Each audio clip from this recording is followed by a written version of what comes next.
Oke, kita lanjutkan pertemuan kita hari ini dengan penjelasan materi. Namun sebelum itu saya ingin menunjukkan ke teman-teman ya, diskusi yang tadi mungkin belum terbahas gitu. Pada video penjelasan yang lalu, ada hal yang perlu diperhatikan, antara lain kepribadian dan kesiapan mental atau emosi. Apa pengaruh dari kepribadian seseorang dalam melakukan suatu proses komunikasi itu sendiri? Ya, jadi kepribadian itu terdiri dari berbagai tipe. Teman-teman tahu nggak kepribadian diri Anda itu seperti apa? Nah, kalau kita bicara kepribadian ini banyak ya istilahnya. Nanti pada bab komunikasi intrapersonal kita akan memeriksa bagaimana sih kepribadian diri kita. Ada yang namanya MBTI. MBTI. Ya, itu adalah salah satu tes ya. Jadi Anda harus menjawab 60 sampai 70 soal. Anda pilih dalam bentuk skala Likert gitu ya. Sangat setuju, setuju, netral, tidak setuju, sangat tidak setuju. Nah, kemudian teman-teman setelah menjawab itu nanti di akhir muncul dari jawaban-jawaban Anda tadi kecenderungannya ya, Anda adalah tipe yang apa. Ada 4 huruf, misalnya ENFP, kayak gitu. Apa itu masing-masing ada penjelasannya. Nah, kepribadian orang itu juga akan menentukan, mmm, mempengaruhi cara berbicara. Ada orang yang introvert, ya di MBTI tadi ada 2 tipe ya, yang di bagian pertama tuh adalah yang tipe E atau tipe I, ekstrovert atau introvert. Yang ekstrovert tuh kalau berbicara mungkin diminta untuk berbicara ya selama sekian menit, dia bisa mencapai itu. Dia bisa berbicara, bercerita tentang apapun. Namun orang introvert kadang-kadang kesulitan untuk melakukannya.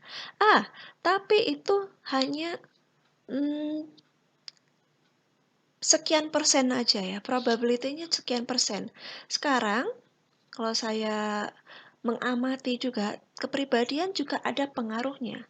Ketika, mmm, dilihatnya secara detail banget gitu, itu muncul. Tapi kalau untuk kegiatan sehari-hari, ketika berbicara dengan teman, ketika perkuliahan, tidak banyak tidak banyak gimana ya, tidak banyak tertunjukkan gitu. Jadi mau ekstrovert atau introvert itu nggak pengaruh banyak, terutama ketika di kegiatan yang lebih formal, misalnya ketika di kelas semacam ini. Banyak mahasiswa saya orang-orang introvert. Kalau saya amati, ya orang-orang yang pasti, mmm, tipenya lebih suka mengamati begitu daripada berbicara. Tapi ketika diberikan suatu misi, ada misi bahwa dia harus menjelaskan dalam sekian waktu, itu nggak nggak selamanya ekstrovert bisa, introvert nggak bisa, no. Tergantung niatnya masing-masing juga. Ada yang introvert sebenarnya takut ngomong di depan, tapi karena ini tugas yang harus dilakukan untuk mencapai suatu tujuan tadi, dia benar-benar menyusun, kemudian menata, berlatih, hingga akhirnya pada hari H dia bisa tampil dengan sangat maksimal. Ketika komunikasi di depan orang pun sangat bagus sekali, meskipun dia introvert.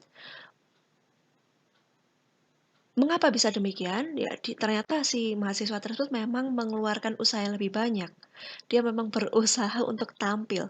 Tapi kalau untuk yang ekstrovert memang suka untuk under spotlight ya, suka diperhatikan. Dia tuh tidak memerlukan lebih banyak apa ya, dorongan untuk bicara. Jadi ketika ada sesuatu dia untuk angkat tangan tuh enteng banget, tinggal angkat tangan, ngomong, selesai. Namun yang introvert biasanya, ini biasanya ya kecenderungannya, belum tentu juga, itu untuk mengangkat tangan ini kan berat ya, karena dia masih mikir dulu, kalau saya angkat tangan berarti konsekuensinya saya harus bagus. Kayak gitu sih. Ada yang ya ada pengaruhnya, tapi selama ini di kelas saya, so far tidak ada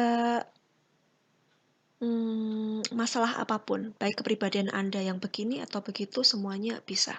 Karena karena sebisa mungkin saya fasilitasi untuk orang-orang yang tipe suka bicara, yang berani, atau yang masih takut itu saya fasilitasi. Haha.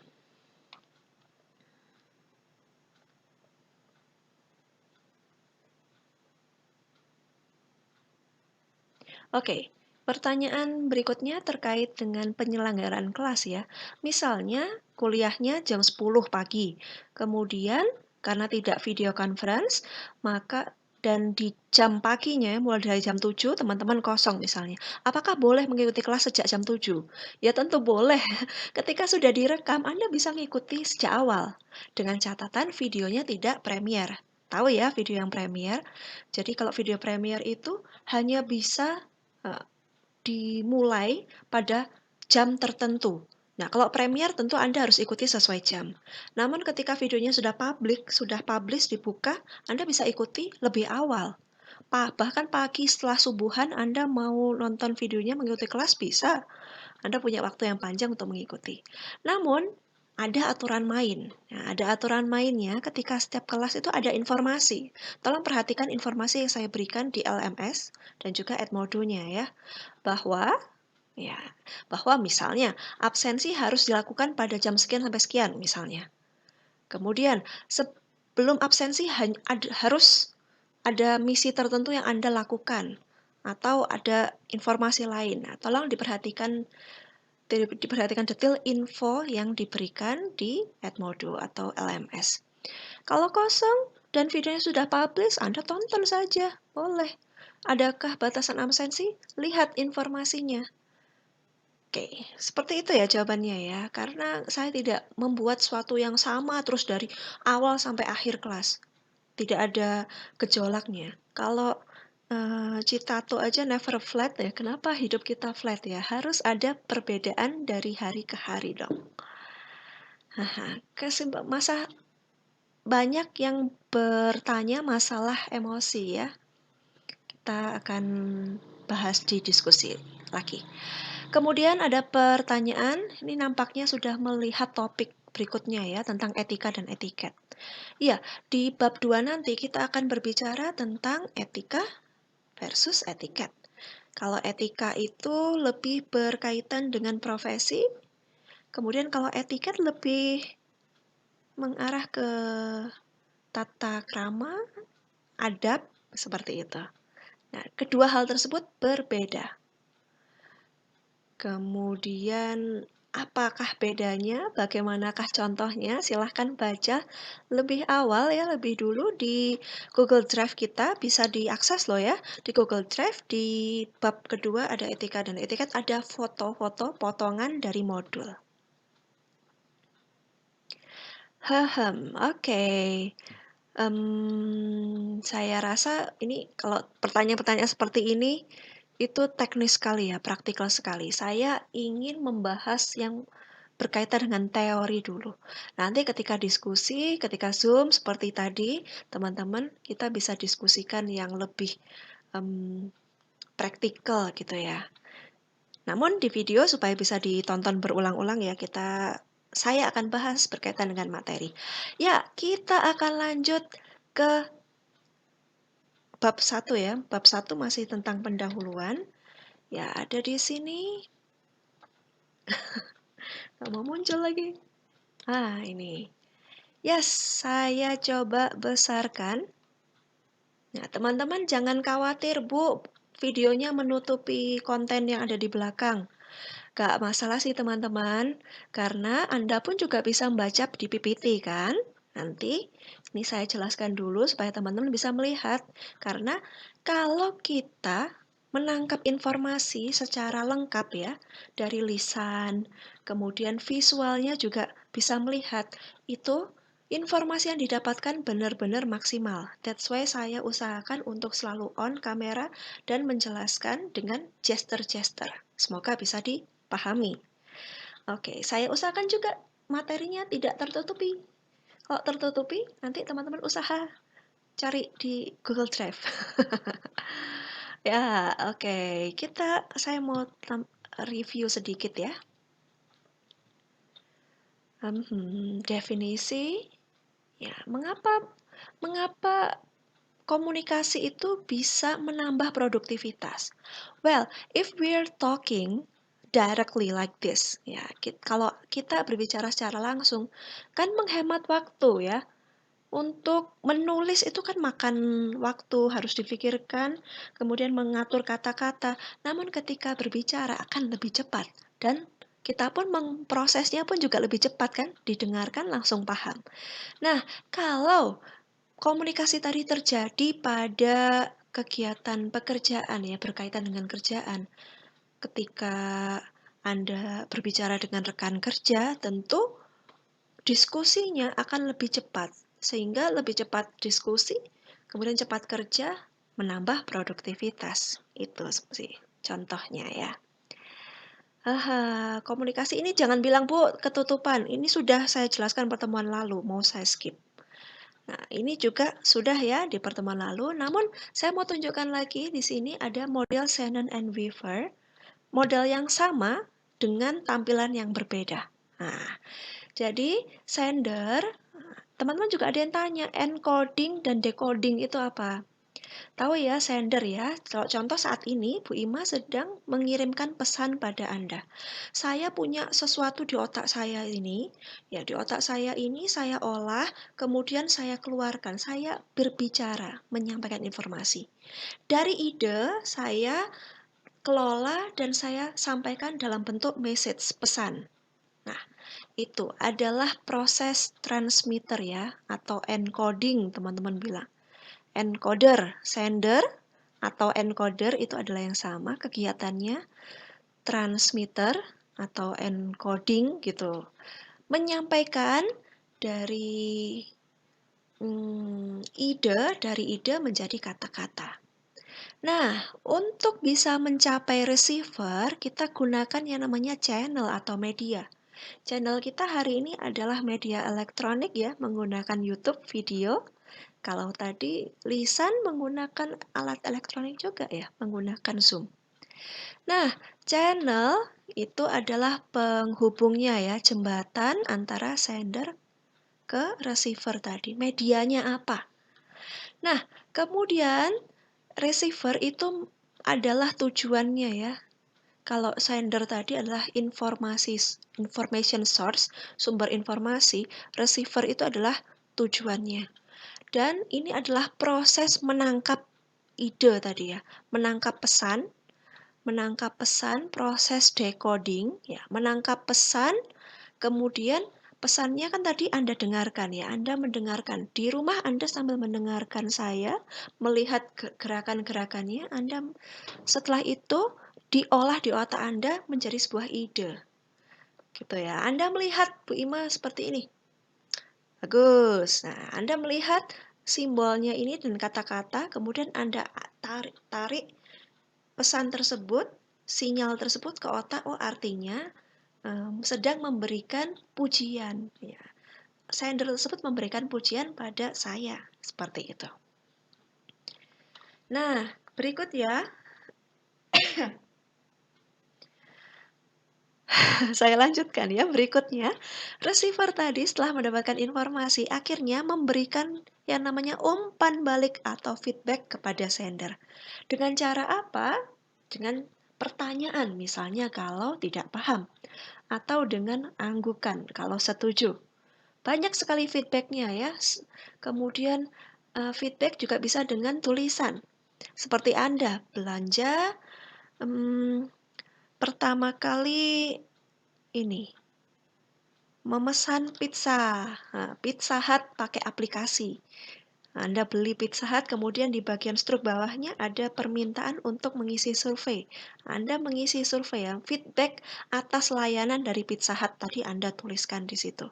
Nah, feedback itu kan macam-macam berarti ya.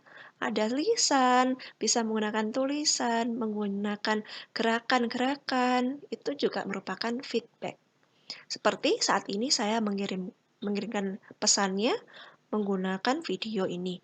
Kemudian Anda menangkap idenya dan nanti feedbacknya di absensi nanti tolong dituliskan ya pertanyaan, komentar, dan juga jawaban atas pertanyaan saya. Nanti spesial saya berikan pertanyaan untuk Anda harus dijawab. Nah, kemudian di tengah ini ada yang warnanya abu-abu adalah noise source. Noise itu kan berisik ya, suara yang berisik yang mengganggu penyampaian informasi ini. Misalnya saat ini tiba-tiba di belakang kucing tetangga bertengkar. Suaranya kencang kemudian Anda tidak mendengar suara saya. Itu termasuk noise. Kemudian saat ini ketika Anda mendengarkan, adik Anda mungkin menangis. Nah, ini juga noise source ya. Itu contohnya ya. Komponen komunikasi, saya rasa sudah saya jelaskan tadi ya. Communication skill juga sudah. Kemudian ada, ini juga sudah minggu lalu ya. Jangan bilang, Bu, itu yang ketiga ketutupan. Udah minggu lalu, mental abilities. Nah, saya ulangi lagi mungkin ya. Attitude dan experience itu tingkah laku dan juga pengalaman. Kemudian kesiapan mental juga perlu diperhatikan. Kita juga memperhatikan tentang hambatan-hambatan tadi. Saya rasa sudah ya hambatan dan cara mengatasinya. Hari ini topik kita adalah mitos dan realita dalam komunikasi. Jadi ada yang namanya mitos atau kepercayaan. Mitos-mitos ini sesuai dengan namanya adalah kepercayaan ya, mitos. Bukan yang sebetulnya, yang sebetulnya ada sebelah kanan. Jadi mitosnya berkomunikasi itu secara sadar dan sengaja. Mitos. Padahal tanpa kita sadari kita itu berkomunikasi loh. Contoh teman-teman itu ketika sedang grogi, sedang berhadapan dengan gebetannya, ya grogi itu tangannya langsung, ya gimana? Udah makan? Iya, makan kok tadi, makan. Seperti itu ya. Mungkin Anda yang ada di pikiran, ya saya berkomunikasi, saya kan menjawab pertanyaan tersebut. Tapi gerakan ini tadi kan Anda nggak sadar kan, nggak sadar. Kalau Anda sadar kan tidak dilakukan karena bisa menunjukkan bahwa itu grogi gitu kan. Nah, realitanya tanpa kita sadari kita pun berkomunikasi. Kemudian kata memiliki makna yang sama bagi setiap orang. No, realitanya tidak. Kata tidak memiliki makna yang sama. Orang akan mengartikan berbeda-beda. Contoh, contoh makna yang sama.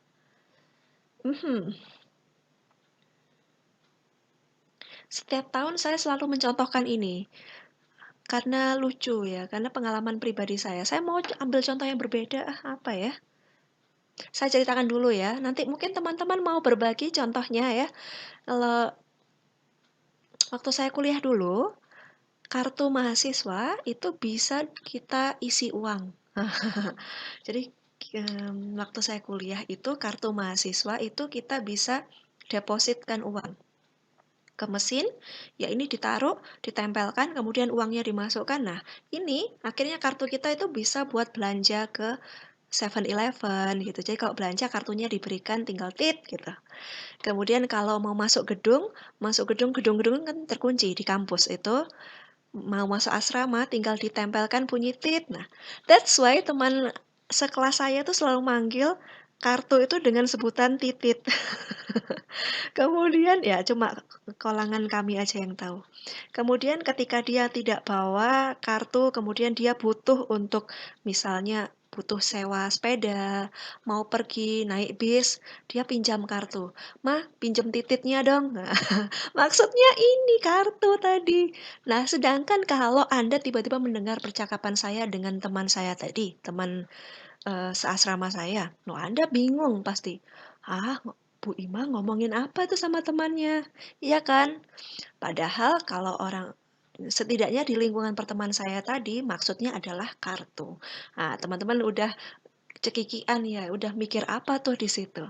Coba cari contoh yang lain ya. Yang poin ketiga, berkomunikasi dengan kata-kata. Pasti Anda mikir, oh betul Bu, kan komunikasi dengan kata-kata. Loh, belum tentu. Karena Anda kalau sedang di jalan, kemudian melihat ada rambu segitiga, kemudian ada mobil, kemudian ada garis-garis yang gini, Nying gitu ya. Iya. Nah, itu kan menunjukkan sesuatu, bukan kata-kata kan? Gambar, simbol, tapi menunjukkan informasi dan Anda paham kalau itu jalannya. Ah. Nah, komunikasi bisa dengan cara nonverbal. Apakah saja komunikasi nonverbal itu? Banyak. Contoh parfum pun, penggunaan parfum pun merupakan suatu bentuk komunikasi loh. Percaya nggak? Kita bahas lagi nanti ya. Kemudian berikutnya berkaitan ya. Oh, komunikasi nonverbal. Berarti seperti misalnya saya memberikan tanda seperti ini, kemudian saya memberi seperti ini. Seperti yang ada di thumbnail video gitu ya. Jadi komunikasi nonverbal adalah bahasa tubuh ya, Bu? Oh, belum tentu. Karena komunikasi itu sendiri bisa menggunakan seluruh panca indera kita. Disentuh, dipuk-puk itu juga merupakan komunikasi loh. Itu realitanya. Terus mitos berikutnya komunikasi sifatnya searah. Enggak, harus komunikasi itu dua arah ya. Karena meskipun satu orang yang berbicara seperti ini, tapi Anda kan mendengarkan dan akan memberikan feedback kan, gitu. Kemudian pesan yang dikirim identik dengan yang diterima. Tidak selalu. Kadang-kadang ada miss di dalamnya. Kemudian mitosnya kita bisa menerima banyak informasi. Tapi realitanya karena manusia juga terbatas, um, tipe ya, kita memiliki keterbatasan. Jadi tidak bisa semuanya bisa diterima. That's why menyadari bahwa manusia punya banyak keterbatasan, kalau teman-teman hanya mendengarkan saja, ketika kelas mendengarkan saja, aku ingat kok, saya rasa tidak bisa sukses ya kalau seperti itu, tidak maksimal. That's why lebih baik sebuah catatan yang pudar ya, kita memiliki catatan yang pudar daripada ingatan yang tajam. Artinya ketika Anda mendapatkan sesuatu, tolong ditulis karena bisa membantu ingatan Anda. Nah, ini pelajaran bagi kita ya, karena manusia punya keterbatasan, tolong atasi keterbatasan itu dengan langkah-langkah yang positif. Lanjut ke bentuk komunikasi yang sudah saya ceritakan tadi. Verbal jelas, ada empat hal tadi. Apa aja tadi? Sudah sering saya tunjukkan. Nah, ada juga bentuk nonverbal. Terdapat 5 bentuk. Apa sajakah itu? Yaitu yang pertama adalah kinesik atau gerakan tubuh. Kalau saya menunjukkan seperti ini ya, mungkin kelihatan, oke? Ting! Nah, apa artinya? Semoga terlihat ya, pakai kacamata silau ya. Ah, ah. Ada gerakan tubuh. Nah, tubuh ini sendiri terbagi ya. Ada yang badan, gerakan tangan, kemudian wajah, ekspresi wajah. Kemudian ya banyak ya. Jadi kalau tubuh dari atas sampai bawah, dari from top to toe, biasanya teman-teman kalau lagi presentasi tuh goyang kanan, goyang kiri. Kalau di kelas tuh, karena kakinya yang ke sana ke sini. Kemudian gerakan tangannya, ada yang sama cetek-cetek. Ini ngomong di depan cetek-cetek ini apa mau nantang gitu ya. Kemudian ada gerakan wajahnya yang ya ini berarti kan cemberut yang, beneran? Bener kah? Seperti itu. Bener. Kayak gitu ya teman-teman ya. Kinesik, ada juga facial. Teman-teman bisa baca di modul lebih detailnya.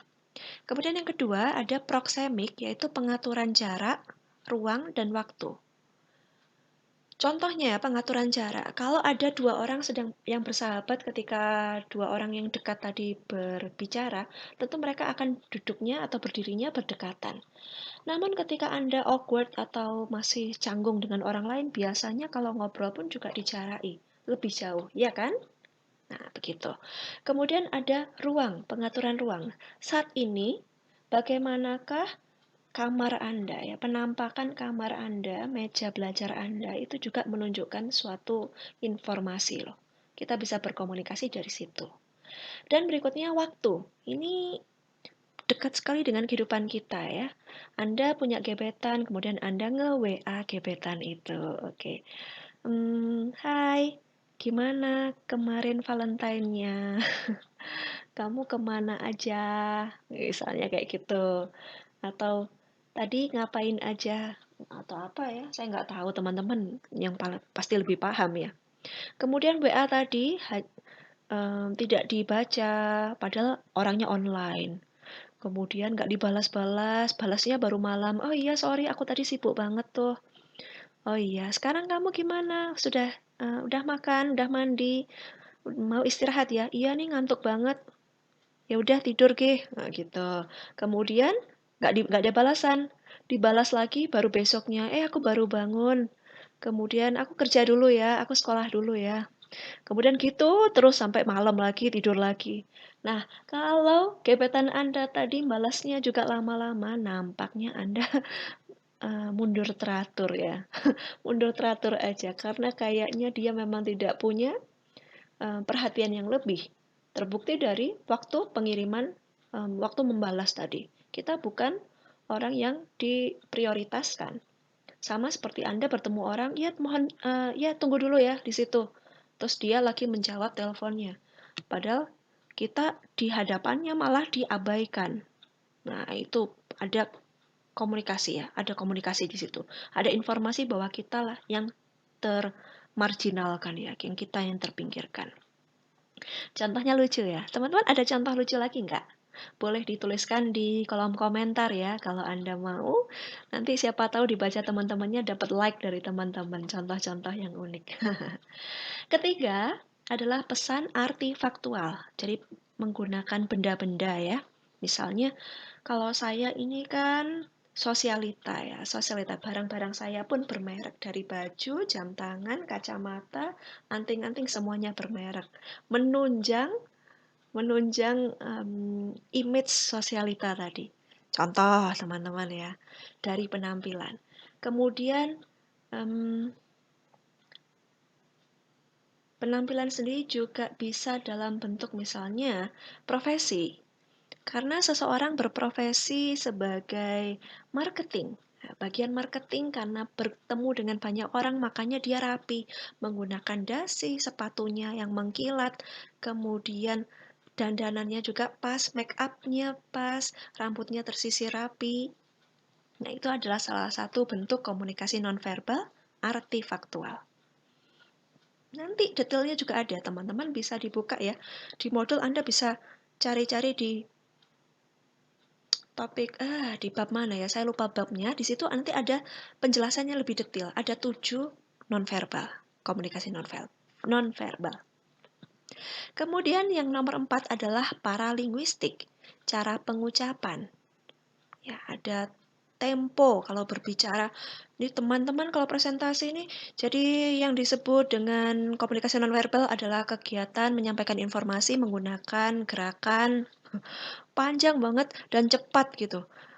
Kemudian ada yang presentasi, jadi komunikasi nonverbal menggunakan media berupa panca indera, panca indera, panca indera. Nah, contoh seperti itu teman-teman, bisa menangkap ya. Jadi cara pengucapan tadi ada yang temponya sangat cepat. Lagi grogi, temponya cepat. Kemudian ada lagi yang volumenya pelan, karena takut atau masih ragu. Kalau pede dia akan berbicara dengan volume yang lebih keras. Namun ketika dia ragu, maka volumenya jadi makin kecil terus hilang.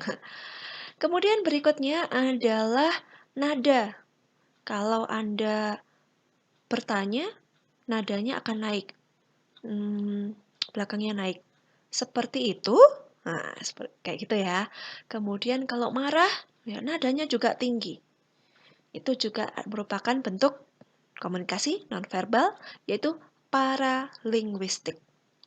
Yang kelima, terakhir adalah tactile and olfactory, dari sentuhan dan bau-bauan. Kalau Anda dipuk-puk, gitu kan artinya disayang. Oh, good job. Nah, ada good job, kemudian dipuk-puk, gitu. Itu kan ada informasi bahwa kita dihargai, kan? Kemudian ada bau-bau parfum. Ada yang teman-teman yang semangat banget, semangat tuh bau parfumnya sitrus-sitrus gitu, ada jeruk-jeruknya. Ada yang maskulin, baunya musk. Ya, kemudian ada yang kalem-kalem, bau-bau vanila, seperti itu. Juga merupakan komunikasi. Berikutnya, kita masuk ke subbab yang terakhir yaitu komunikasi antar budaya. Teman-teman tentu tidak akan berbicara dengan orang Indonesia aja ya, bisa ketemu orang asing. Contohnya, tamu dari Jepang biasanya akan mengandalkan komunikasi nonverbal. Tidak hanya dengan kata-kata, tapi dia akan dengan gerakan-gerakan, menarikkan kursi misalnya. Kemudian, kalau teman-teman Jepang saya tuh sukanya, ih, ya, dengan nada seperti itu ya. Kalau saya cerita sesuatu yang agak heboh sedikit tuh, "Oh really?" Nggak dijawab seperti itu, tapi jawabnya dengan nada yang, nggak bisa ngikutin saya. Mungkin teman-teman tahu? Nah, bisa nonton itu ya, mungkin channelnya Jerome Pauline. Dia punya teman-teman Jepang. Kadang-kadang ada ekspresi-ekspresi yang gak umum buat orang Indonesia, tapi mereka sering lakukan. Apakah itu bisa ditulis di kolom komentar juga teman-teman. Siapa tahu dibaca teman-temannya ya. Ke contoh berikutnya adalah tamu dari Amerika Serikat mengandalkan verbal ketika mengeluh atau tidak puas. Orang Barat cenderung biasanya langsung ya, secara lisan mengatakan. Bukan berarti mereka kasar, tapi merupakan budaya bahwa kalau ada apa-apa nggak dipendam, tapi disampaikan. Satu contoh yang bagus. Kemudian contoh lain-lain kalau kita bertemu dengan orang-orang dari negara Arab, kita tentu biasanya memberikan kado ya, hadiah. Tapi tidak disarankan untuk membawa minuman keras. Kalau orang Cina bertemu dengan ini ya, rekan partner Asia, khususnya Cina, Taiwan, Hong Kong, jangan memberi jam. Karena artinya ya jam itu pelafalannya seperti mati ya, berkaitan dengan intinya seperti ini. Saya akan menunggu waktumu tiba. Menunggu waktumu maksudnya waktu untukmu meninggal tiba gitu. Jadi jangan. Banyak contoh yang lain. Nanti teman-teman cari tahu ya. Kemudian kalau nomor dua ya, biasanya untuk negara-negara barat menyebut nama. Misalnya nama um, family name. Nama saya Ima Kristanti. Family name nama marga saya Kristanti. Let's say katakanlah begitu. Jadi manggilnya dengan Miss Kristanti. But tapi kalau di Asia biasanya disebutkan dengan jabatannya. Makanya teman-teman yang suka nonton drama Korea itu biasanya mendengar Sajang Nim ya, bukan dipanggil Mr. Kim gitu, kayaknya jarang ya. Yang banyak dipanggil adalah jabatannya. Lopan kalau orang Cina. Memanggil Lopan itu artinya pemilik usaha. Pemilik usahanya dipanggil Lopan. Song Seng Nim gitu, bukan nama gurunya tapi dipanggil dengan jabatannya. Oke, nomor 3, jabat tangan, berapa kali ayunan, atau titik-titik-titik. Nah, kalau ketemu orang tuh pakai jabat tangan. Nah, jabat tangan, salam, atau pakai gini. Nah, kalau sekarang kayaknya pakai gini semua, atau pelukan gitu ya, pelukan, atau membungkuk saja. Nah, setiap negara tuh beda-beda. Anda temukan contohnya yang lain ya, tolong. Kemudian 4, suasana rapat tiap negara berbeda tergantung budaya. Biasanya kalau di Asia itu rapatnya akan cenderung sepi. Orang yang presentasi saja yang berbicara, yang lainnya mendengarkan. Ini kalau di kelas juga sepi ya. Seringkali kalau presentasi gitu menjelaskan sepi. Kemudian di belakang ketika sudah kelar ngomong apa itu tadi. Nah, ini kayaknya ada budaya yang kurang um, kurang pas nih kalau berkaitan dengan pelajaran. Kalau rapat mungkin mereka akan mendengarkan, hanya mendengarkan dan akan mengikuti waktu kerja. Namun ketika sekolah, ketika di kelas ini harus berbeda dong. Diharapkan teman-teman memberikan komentar dan juga bertanya dan bisa berpartisipasi ya dalam penyelenggaraan kelas itu tadi. Kalau di barat biasanya beda ya. Kalau teman-teman kuliah saya dulu, kalau orang-orang yang bule-bule itu biasanya suka ngomong, padahal yang diomongkan sebenarnya nggak nggak terlalu memberikan ide baru. Mereka hanya sharing apa yang pendapat mereka. Kalau saya mendengarkan, aduh, Itu ngapain sih buang-buang waktu? Karena saya sudah paham, nggak perlu, sharing. Ah, seperti itu teman-teman. Ya itu ya, Asia sama Barat ya. Oh, oke. Yes, teman-teman masih banyak contoh yang lain. Silahkan dibuka, dilihat di Google Drive itu masih banyak contoh dari negara lain. Dan Anda nanti saya minta untuk menjawab beberapa pertanyaan ya. Di absensi itu ada pertanyaan tolong dijawab semaksimal mungkin. Anda boleh mendapatkan sumber dari manapun, dari buku atau dari sumber lain, namun dengan catatan ditulis lagi dengan bahasa sendiri. Gunakan bahasa sendiri untuk menjawab pertanyaan saya di kolom absensi. Ya, untuk pertemuan berikutnya, tolong dicek informasinya di @modu atau LMS. Sehari ya, pada hari itu, pagi itu sudah saya kirim. Kalau tidak ada informasi, Anda boleh bertanya, Bu, besok bagaimana? Apa yang perlu kami siapkan? Karena seperti ini, saat ini saya mau tunjukkan sebetulnya ya, ini hari Selasa. Jadi sekarang sudah, ah, kelihatan enggak? Oke. Sudah pagi ya, sudah jam 1 pagi saya masih merekam untuk kelas Anda supaya bisa videonya ditonton dan Anda dapat sesuatu. Yang saya harapkan, meskipun keadaan sulit seperti ini, saya harap teman-teman tetap belajar, teman-teman tetap mendapatkan sesuatu dari kelas. Kayak gitu. Itu janji saya, Anda harus dapat sesuatu dari kelas saya. Kemudian, yes, belajar yang rajin supaya jadi orang yang berguna ya. Jangan lupa jaga kesehatan. Kayak gitu, jangan lupa absensinya diisi, tolong disiapkan. Pertanyaan-pertanyaan yang ada di Google Drive dan juga yang ada di Google Form. Kita lanjut diskusi lagi pertemuan selanjutnya. See you later. Bye-bye. Ini juga nonverbal loh, artinya sampai jumpa lagi. Senyum artinya Anda dihargai juga.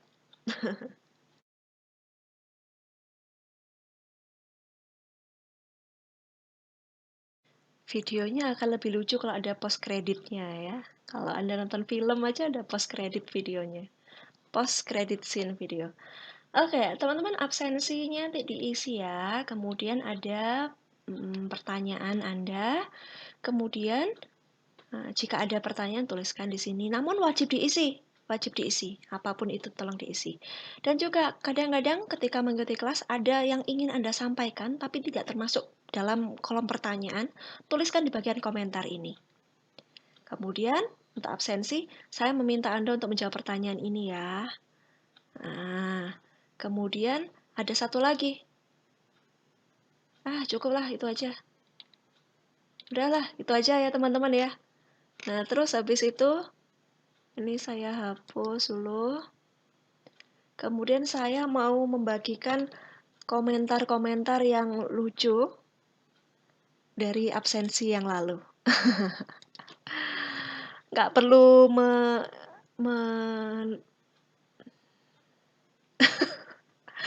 langsung baca ini saya ngakak ya. Pertanyaan oke untuk mahasiswa ini. Terus komentar cukup baik, ada sedikit bingung. Ini apa?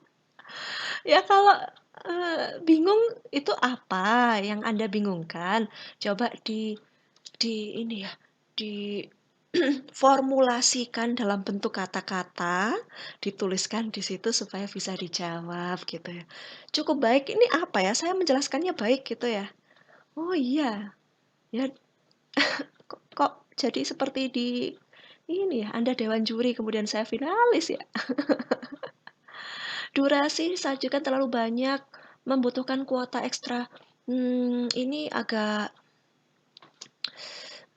risky gitu ya, beresiko karena jam kuliahnya 2 jam.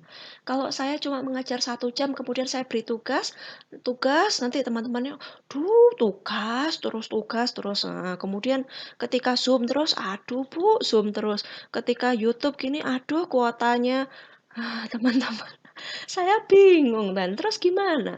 Terus apa gak kuliah? Kan sulit juga, padahal teman-teman udah bayar mahal, kemudian meskipun sekarang kondisinya benar-benar Nggak diharapkan teman-teman harus dapat sesuatu kan. Bagaimana caranya? Harus ada yang dikorbankan dong. Ya apa itu? Silakan Anda cari ya, cara yang terbaik untuk Anda. Silakan tulis juga kalau Anda punya sesuatu yang bisa kira-kira brilian untuk mengatasi masalah ini, kira-kira ada cara yang brilian untuk penyelenggaraan kelas, tulis di situ. Jadi kita tuh sebagai manusia nggak hanya komentar, nggak hanya bisa berkomentar saja, tapi juga bisa memberikan saran, gitu kan? Kalau Anda nggak puas pada sesuatu, sarannya apa? Dituliskan. Kuota ekstra. Oke, saya hargai tapi pendapatnya ya. Daripada blank kan diisi strip gitu, saya lebih suka ada yang berbicara. Di layar kurang jelas, oke. Kalau apa yang saya sampaikan, jadi seperti tadi saya punya PPT tadi, teman-teman bisa ambil PPT-nya di Google Drive juga. Kalau tadi di video, karena ini kan juga videonya nggak ukurannya cuma 720 kan ya. Anda butuh yang 1080 HD gitu, silahkan Anda lihat saja PPT-nya langsung di Google Drive. Sudah saya masukkan yang versi kosongan, versi nggak ada desain-desainnya, biar nggak nggak terlalu gede untuk downloadnya. Nah, karena PPT tadi ukurannya cukup besar, bermega-mega. Jadi mending kan Anda cuma butuh infonya aja kan. Senyum-senyum. Kalau YouTube lancar, nah ini kan itu ya teman-teman ya. Bertolak belakang dengan yang sebelumnya. Saya berusaha semaksimal mungkin untuk balance antara video conference-nya, Zoom-nya, dan juga tugas mandiri, praktikal mandiri yang Anda lakukan. Nanti saya harap semua bisa balance. Oh, kalau terlalu cepat juga ya. Saya belum dapat ini yang terlalu cepat ya.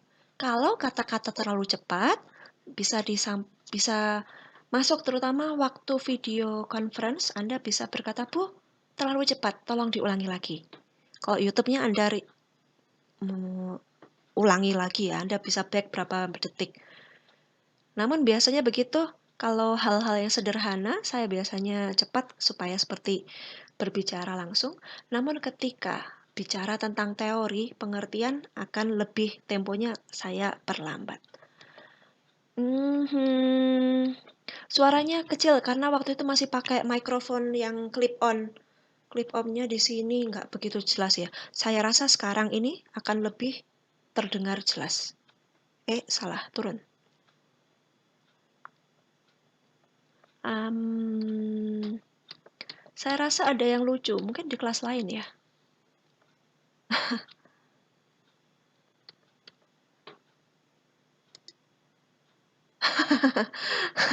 Udah ada yang rekomendasi lagu? Oke. Kita coba ya, kita coba rekomendasi lagu-lagu yang bikin moodnya baik. Nah, tertutup wajah saya besar kah?